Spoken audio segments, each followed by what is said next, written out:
Assalamualaikum warahmatullahi wabarakatuh. Waalaikumsalam warahmatullahi wabarakatuh. Alhamdulillah, puji syukur kehadirat Allah Subhanahu wa taala. Pada kesempatan ini kita diberikan sebuah nikmat, yaitu kesehatan dan kesempatan.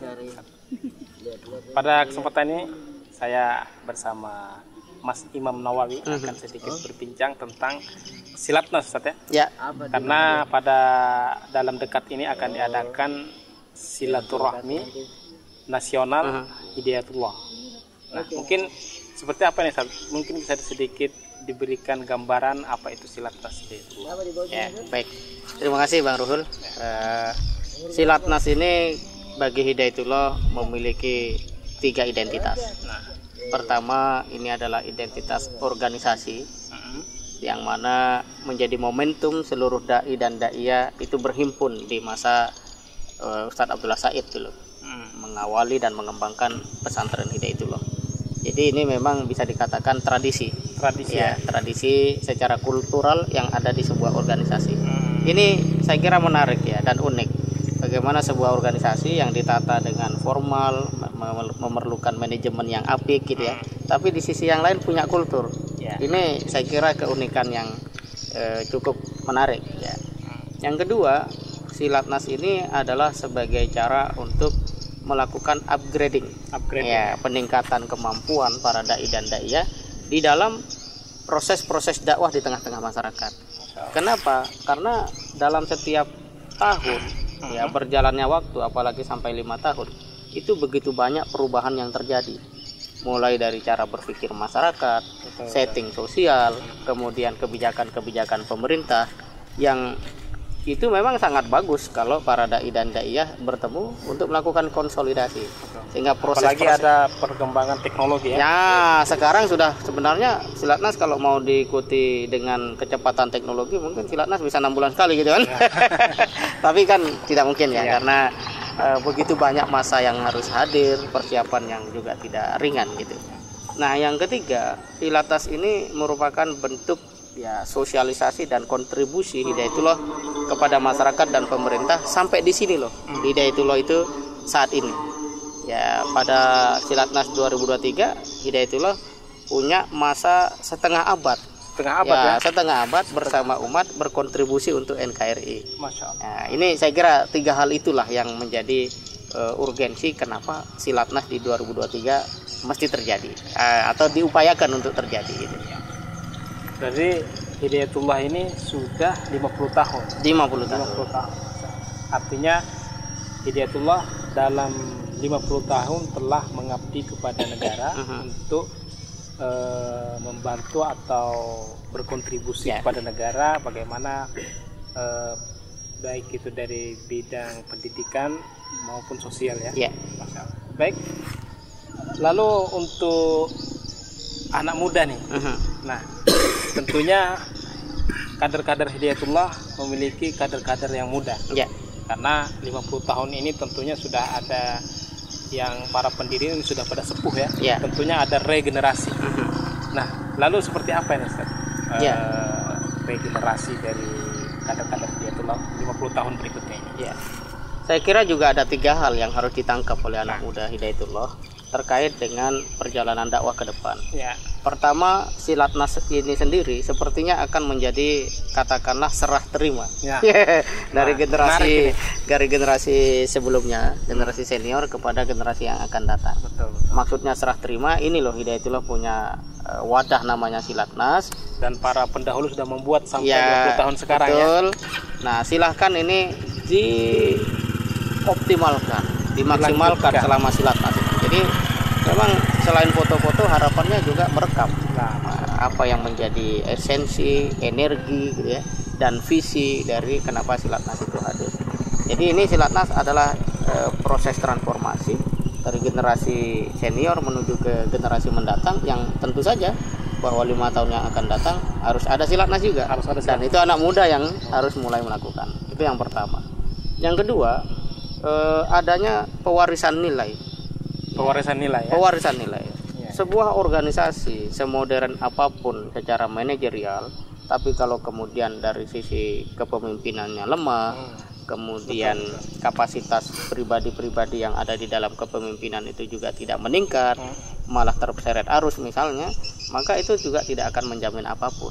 Karena lembaga atau organisasi seperti Islam, seperti Hidayatullah seperti ini, itu tidak saja butuh sistem mekanistik, tetapi juga perlu kekuatan ruh di dalamnya gitu. Ini berbeda dengan pabrik begitu ya. Berbeda dengan manajemen kantor yang memang semua berurusan dengan benda-benda. Nah, misi yang visioner ya. Nah, itulah kenapa Silatnas ini menjadi penting, karena ada yang namanya pewarisan nilai. Nah, yang ketiga, ini juga sebuah pelajaran langsung dari generasi senior agar generasi muda itu mulai peka terhadap problematika sosial yang terjadi. Indonesia hari ini itu tidak sendiri. Betul. Begitu sesuatu terjadi di Palestina, itu akan langsung masuk ke Indonesia. Baik pengaruh, emosi, ya kan, ataupun kesadaran masyarakat. Demikian juga pada aspek-aspek yang lainnya. Dan masyarakat berbagai reaksi kan? Ya, berbagai reaksi. Anak muda kader-kader Hidayatullah harus seperti apa reaksinya? Gitu kan? Tentu saja kita nggak boleh reaksioner. Ya, itulah yang pentingnya kita untuk melihat, mengedepankan ketajaman kita dalam kepekaan melihat situasi global. Dan ini bukan hal baru, karena sejak 1945 bahkan tahun-tahun sebelumnya itu memang orang-orang seperti Soekarno, Bung Hatta, Agus Salim itu memang membaca fenomena global itu kayak apa. Oh, ternyata fenomenanya penjajahan sepertinya sudah masuk ke titik nadir. Maka kita harus menyerukan kemerdekaan, gitu ya. Nah, hari ini fenomena dunia sudah nggak ada negara yang sifatnya kuat secara diplomasi. Mungkin Amerika masih kuat senjatanya, militernya. Begitu juga Cina. Tapi tidak mungkin masyarakat atau warga global itu menyerahkan urusan perdamaian ini kepada Amerika ataupun kepada Cina, apalagi kepada Rusia gitu. Pasti dicari mana negara yang secara konsep dan secara watak punya kesantunan, ya kan, punya kesabaran, keteguhan di dalam menjalani proses-proses hidup dan mengatasi konflik-konflik yang ada. Dan itu yang paling mungkin Indonesia.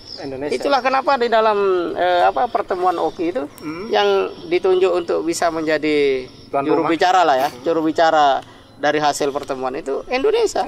Dan presidennya Presiden Jokowi.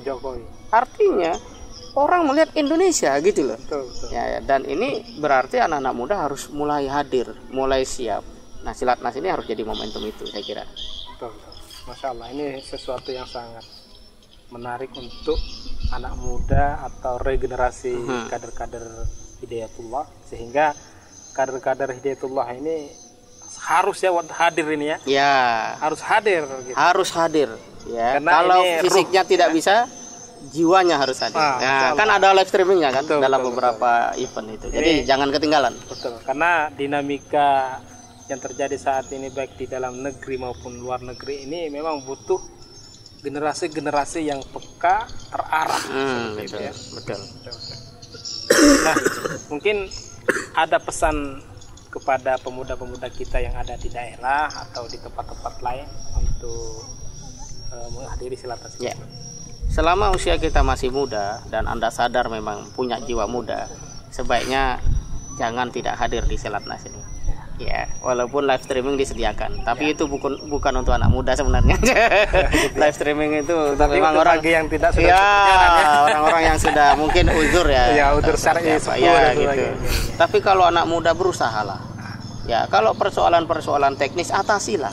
Bagaimana mungkin nanti di saat umur sudah menjelang dewasa atau bahkan tua senior gitu ya, bisa mengatasi soal-soal yang begitu pelik dan mungkin kompleks. Di saat yang sama waktu muda sedikit ada masalah teknis kita sudah menyerah. Oh, sulit kayaknya saya bisa. Nah, itu harus ditumbuhkan. Nah, saya kira anak muda harus mampu mengatasi itu. Milikilah mimpi yang besar, milikilah tekad yang kuat, dan jadilah orang yang bisa menyelesaikan persoalan, minimal persoalan untuk bisa hadir ke dalam acara Silatnas itu. Ya, begitu Bang Rur. Luar biasa. Baik, ini merupakan sesuatu hal yang harus ditangkap oleh para pemuda, tentunya pemuda para kader-kader Hidayatullah ya. Baik, mungkin demikian kesempatan hari ini. Kita akan lanjutkan di segmen berikutnya. Nantikan di episode atau tema-tema lainnya di channel berikut ini. Terima kasih. Assalamualaikum warahmatullahi wabarakatuh. Waalaikumsalam warahmatullahi wabarakatuh.